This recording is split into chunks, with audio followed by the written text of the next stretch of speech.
લોક પ્રશ્નોના સુચારુ નિકાલ માટે કલેક્ટર ગાર્ગી જૈનના અધ્યક્ષસ્થાને જિલ્લા સ્વાગત કાર્યક્રમ યોજાયો. છોટાઉદેપુર જિલ્લાના છેવાડાના નાગરિકોના પડતર પ્રશ્નો અને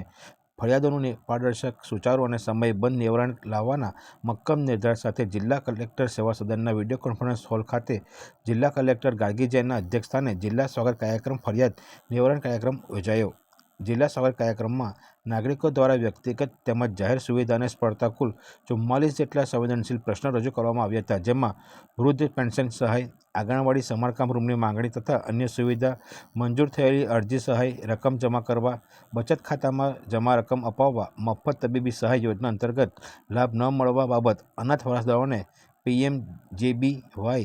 વીમા ક્લેમની રકમ ન મળવા બાબત તથા સુખી જળાશયમાં ડૂબાણમાં જતા ઘરનું વળતર ચૂકવવા જેવા પ્રશ્નો, સંખેડા તાલુકાના ઉચ્ચ નદી ઉપર નાળું મંજૂર કરી બાંધકામ કરવા, રોમાડિયા ગામે દૂધવાલ તર પર સ્લેબ ડ્રેન બનાવવા, અગાઉ ચાલતો રસ્તો પુનઃ ખુલ્લો કરવા, ખેતરમાં અવરજવરનો રસ્તો બંધ કરવા બાબત, ખેતીકામ માટે અવરજવર માટેના વર્ષો જૂના રસ્તા પર કરેલ દબાણ દૂર ખુલ્લો કરવા, નવી બસ શરૂ કરવા તથા નવી બસો ફાળવવા, ગેરકાયદેસર માટી ખનન, ગેરકાયદેસર બાંધકામ દૂર કરવા, વીજ મીટર કાઢી લઈ ગયા હોય તો તે અંગેની કાર્યવાહી, લેન્ડ ગ્રેબિંગ એક્ટ અંતર્ગત કાર્યવાહી કરવા, રહેણાંક વિસ્તારમાં વાણિજ્યની હેતુથી બાંધવામાં આવેલ દુકાન દૂર કરવા,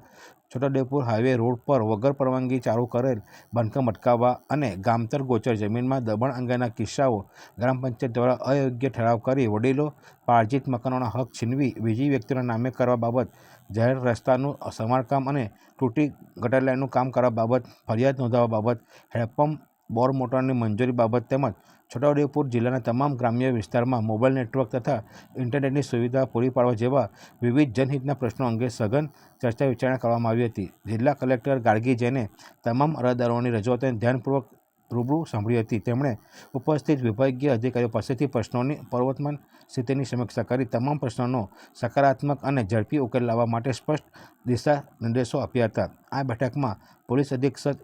ઇમ્તિયાઝ શેખ, નિવાસી કલેક્ટર શૈલેષ ગોકલાણી, પ્રાંત અધિકારી ભૂમિકા રાઓલ સહિત તમામ સંબંધિત વિભાગના અધિકારીઓ ઉપસ્થિત રહ્યા હતા. રિપોર્ટર મોહસિન સુરતી, છોટાઉદેપુર.